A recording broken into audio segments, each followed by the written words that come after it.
Good morning everyone, আমি কস্তুরী। আমার blog Kolkata two আয়ারল্যান্ডে তোমাদের সবাইকে স্বাগত। আশা করি তোমরা সবাই খুব ভালো আছো, আমিও ভীষণ ভালো আছি। আজ শনিবার আমি আর দেবমাল্য বেরিয়ে পড়েছি ট্রিম ক্যাসেলের উদ্দেশ্যে। এই ট্রিম ক্যাসেলটা হচ্ছে কাউন্টি মিথে। আমার বাড়ির থেকে ওই বাই কারে ধরো 1 ঘন্টার ডিস্টেন্স। একটু ঘুরতে যাচ্ছি। আজ সকাল থেকে বেশ ভালো রোদ দিয়েছে। এই সুযোগ হাতছাড়া করা যায় বলো? জানো তো, মাঝে মাঝে আমার মনে হয় যদি বেদুইন হতাম তাহলে হয়তো বেশ ভালো হতো। ছুটে বেড়াতাম এক প্রান্ত থেকে আর এক প্রান্তে, সহজে হারিয়ে যেতে পারতাম অচেনা কোনো পথে। হয়তো অচেনা পথে খুঁজে পেতাম নিজেকে অন্য রূপে। আমার মনে হয় নিজেকে খুঁজে পাওয়াটা বড়ই দরকার, কারণ চীনা গণ্ডির বাইরে আমরা যখন বেরাই তখনই কিন্তু নিজেকে সঠিক অর্থে আবিষ্কার করতে পারি। শম্পা ঘোষের একটা কবিতার লাইন মাথায় আসছে, মনখানি আজ বড্ড পাগল, রয় না ঘরে বসে, তাই ছুটেছি আপন বেগে মেঘের কোলে ভেসে। দেখো, আমি কিন্তু মেঘের সাথেই যাচ্ছি। আকাশটা কি অপূর্ব সুন্দর লাগছে।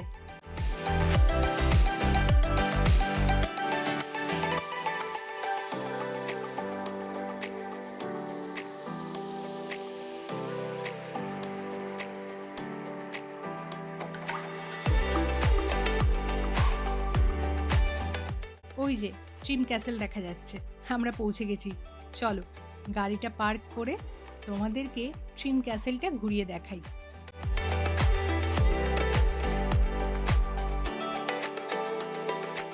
এখানে এসে দেখছি অনেক গাড়ি দাঁড়িয়ে আছে। আসলে আজকে ওয়েদারটা ভালো, তো অনেকেই মনে হয় বেরিয়ে পড়েছে আমাদের মতন। আয়ারল্যান্ডের ওয়েদার ভালো থাকলে কেউ আর বাড়িতে বসে থাকে না, সবাই ঘুরতে বেরিয়ে যায়।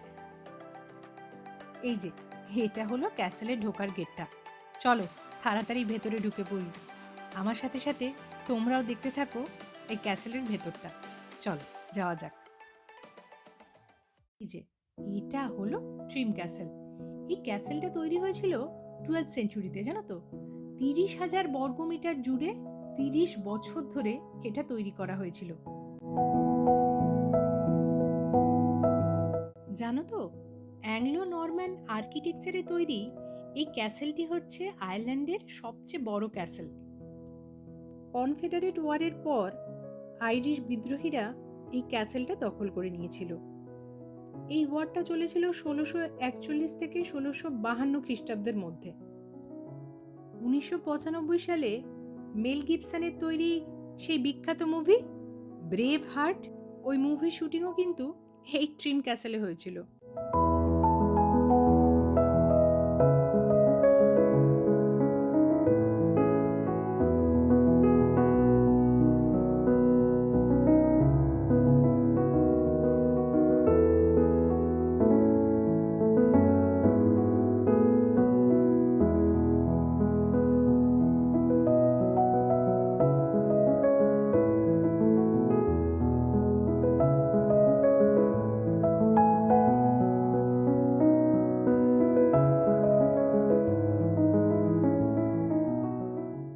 আমরা যেদিন ট্রিম ক্যাসেলে গিয়েছিলাম ওই দিন বাইরের টেম্পারেচার ছিল প্রায় 6 ডিগ্রির মতন।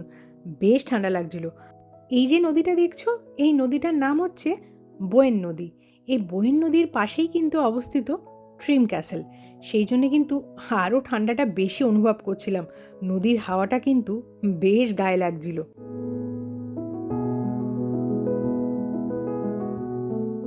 ইংল্যান্ড, ইতালি এবং আয়ারল্যান্ডে নরম্যানরা রোমানেস্কিক বৈশিষ্ট্য ছড়িয়ে দিয়েছিল এবং তাদের উত্তর ফরাসি শৈলীর দুর্গসজ্জা এই অঞ্চলগুলোর সামরিক ভূমিস্বরূপকেই মূলত পরিবর্তন করেছিল। নরম্যান স্থাপত্যের আর একটা গুরুত্বপূর্ণ বৈশিষ্ট্য হলো বিশেষত দুর্গগুলোর জানলা এবং দরজার প্রবেশপথ আর প্রচুর পরিমাণে বৃত্তাকার খিলান দ্বারা তাদের এই নকশাগুলো চিহ্নিত করা যেত। সত্যি এ এক অপূর্ব সুন্দর স্থাপত্যের নিদর্শন। এই ট্রিম ক্যাসেলের চারদিকেই ছড়িয়ে আছে অ্যাংলো নরম্যান আর্কিটেকচারের বিভিন্ন বৈশিষ্ট্যাবলী। এই ট্রিম ক্যাসেলে এসে একটা কথা বারবার মনে হচ্ছিল, সত্যি ইতিহাসের প্রতিটি অধ্যায়ে লুকিয়ে আছে এক একটা নতুন গল্প। যে কোনো কিছুর ইতিহাস জানলে আমরা হয়তো বর্তমানকে আরও ভালোভাবে বুঝতে পারি।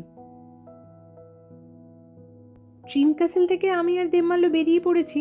চলো তোমাদেরকে চারপাশটা ভালো করে ঘুরিয়ে দেখাই।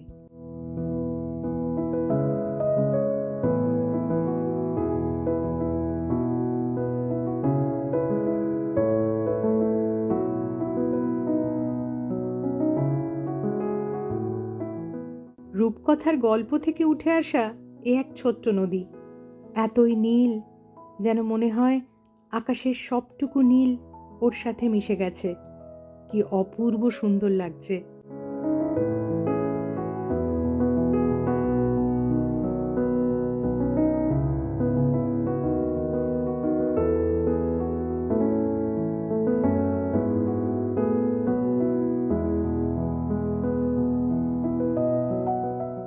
এই দেখো সামনে যে বাচ্চাটাকে দেখতে পাচ্ছি, কি মিষ্টি না।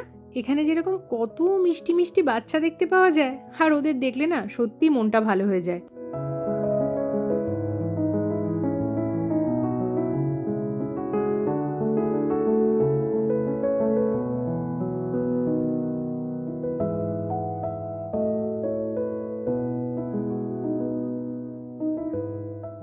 এই যে বইয়ের নদী বয়ে চলেছে, আর তার পাশে যে ছোট ছোট কত বাড়ি আছে, আমি ভাবছি এই বাড়িতে যারা থাকে তারা সত্যিই লাকি বলো, কত সুন্দর দৃশ্য উপভোগ করতে পারে।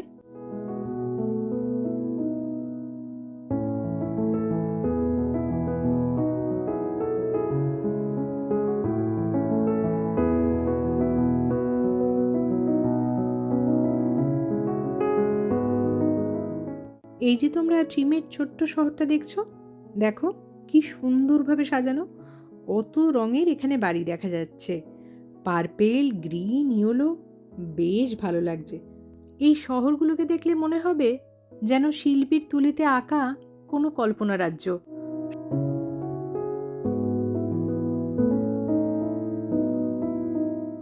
নিরিবিলি কোলাহলহীন শান্ত এক শহর, তার মধ্যে সেদিন রোদও দিয়েছিল। শীতের দুপুরে রোদ গায়ে মেখে হাঁটতে কিন্তু বেশ ভালো লাগছিল।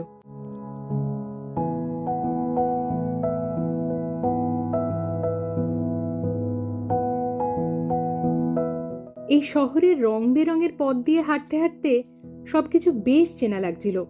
ভাবছিলাম কোথায় দেখেছি, তারপর মনে হলো ছোটবেলায় পাওয়া সেই ছবির বইগুলো।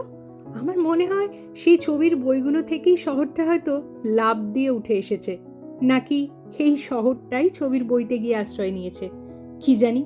মাঝে মাঝে চোখ ডলে দেখছিলাম আমি কোনো স্বপ্নে নেই তো।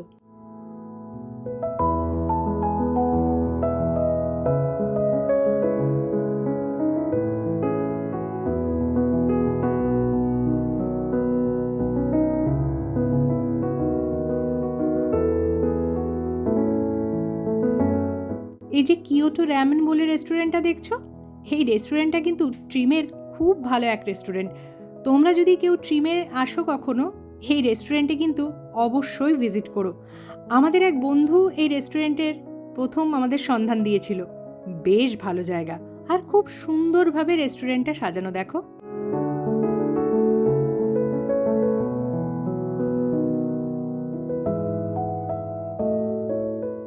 এই রেস্টুরেন্টের দেবমাল্যর কিন্তু সবচেয়ে প্রিয় এই র্যামেনটা, আর আমি নিয়েছিলাম চিকেন ফ্রাইড রাইস। বেশ ভালো করে কিন্তু জানো তো। আর এই দেখো র্যামেন খেতে কিন্তু দেবমাল্য ভীষণ ব্যস্ত। আর সত্যি গো, এই রেস্টুরেন্টের খাবারগুলো খুবই ভালো। আমি এখানে একটা ক্যানবেরি জুস নিয়েছিলাম, দারুণ খেতে ছিল কিন্তু। এই যে আমি এখন আমার চিকেন ফ্রাইড রাইস তৃপ্তি করে খাচ্ছি। সত্যি এদের চিকেন ফ্রাইড রাইসটা খুব ভালো। আর এই দেখো এইটা কিন্তু আমি একটু এক্সট্রা ওই চিলি অয়েল ঢেলে নিচ্ছি, বেশ স্পাইসি হয় তাতে। আসলে আমি জানো তো ভীষণ ভেতো, তাই বাইরে গেলে সবসময় ওই চিকেন ফ্রাইড রাইসই খুঁজি, ওটাই একমাত্র আমার ভরসা। খাওয়া দাওয়া শেষ করে বেরিয়ে পড়েছি। আজকের সারাদিনটা বেশ কাটলো। বিদায় ড্রিম ক্যাসেল, আবার অন্য কোনো দিন তোমার সাথে দেখা হবে।